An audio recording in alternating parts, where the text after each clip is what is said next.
মানুষ মূলত একাই, অবিশ্রান্ত বয়ে চলা এক নদীর মতো একা। মানুষে মানুষে যতটুকু সম্পর্ক, বন্ধুত্ব, মায়া, ভালোবাসা সবটাই ক্ষণিকের।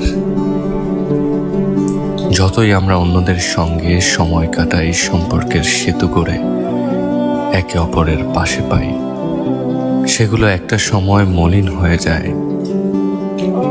সময়ের সঙ্গে সঙ্গে তৈরি হয় দূরত্ব, এক এক করে ভেঙে পড়ে সম্পর্কের সেতু, অনন্তকালের জন্য বিচ্ছিন্ন হয় যোগাযোগ।